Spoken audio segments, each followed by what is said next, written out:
Welcome back to Larry's Anything Goes. Hopefully, you guys having a great evening.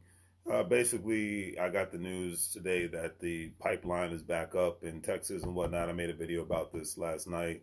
Yet and still today, I see gas stations all across Northern Virginia running out of gas because everybody and their mother was filling up.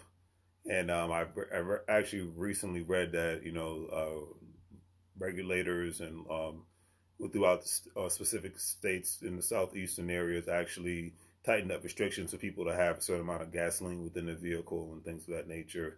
Even though there has been a widespread gas shortages caused by temporary price spikes or even the thought of price spikes, things of that nature. So it's been interesting, to see that happening. And like I said, I said this last night. I'm glad I gassed up last week. Hey, it's always nice to conserve your gas. I mean, the one thing I can say during the COVID pandemic economy, conservation of a lot of things, especially from a mobile standpoint, has been, impeccable. I mean, the less driving. I think I gas up my car once a month now, twice tops. So it's actually just interesting now to see all these people. Like maybe a lot people are doing a lot more driving than I anticipated, or maybe just the fact that people were just doing it out of a panic. But um, I did not say this last night. I will say this: it's best to not panic when certain things happen. And then the thing is, I don't think people realize that you're making other people money. I'm sure the people at the gas stations are like, oh man, this is the last couple of days have been CTC because they've been collecting the check, and they're looking at everybody else like, are you serious? Are you for real? I mean, I stopped by a gas station today and talked to one of the owners in Sunoco, and he was just like, yeah, he was like, hey, I'm loving it. More customers. People are buying more products and whatnot from this actual gas station, especially if you went to a Sheetz or something like that or a Wawa. So, hey, they had more customers come in, buy more products, so they made more money. So I look at it like this, to look at the upside of it all.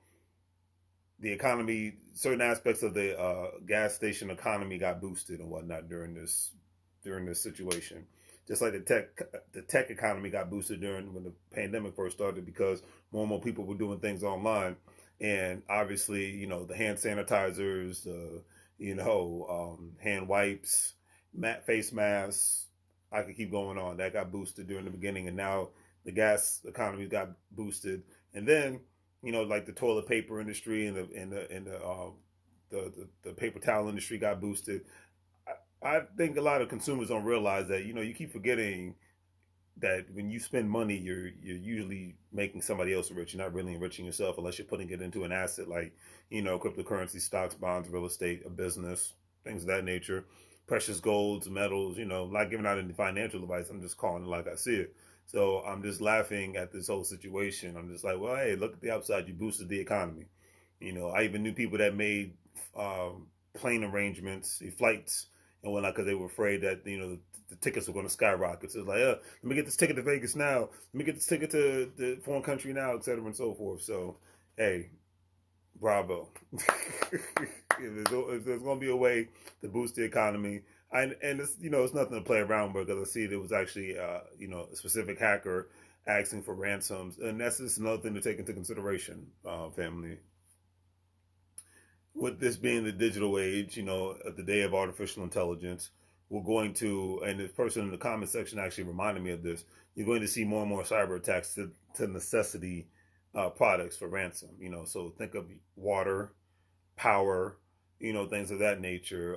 Power companies, water companies are going to probably get more hacked because these are necessities. I mean, you saw what happened in the wintertime in Texas, unfortunately. Like I said, my heart goes out to everybody that had to endure that nonsense of not having any power. So I will say that this is something to just look out for. This is going to be something you're going to see more in the future. Gas is a precious commodity. Water is the essential of life on all levels. So just imagine water companies being targeted for stuff like this. So it's just something to take into consideration. Stay safe. So probably, like I said, I think it's best for people to probably stay stocked up on water because you just never know when that'll happen. And then, people can't flush the toilets. People can't, take a shower, go take a bath. something to think about. Wash their clothes. So, it's never too safe and things of that nature. So I'm glad to see it's back up online, and there shouldn't be any crazy gas panics anymore. You never know, but hey, I looked at it like this. It kind of boosted the economy and things of that nature. I even wonder if people took advantage of certain oil company stocks in regards to this whole ordeal. But anyways, I had to give my 2 cents. I'm glad everything's back up and running for the most part, and this is with us being in the height of the digital age, you're gonna have more and more hackers out there. So do your darndest to go out of your way to stay safe, family. All right.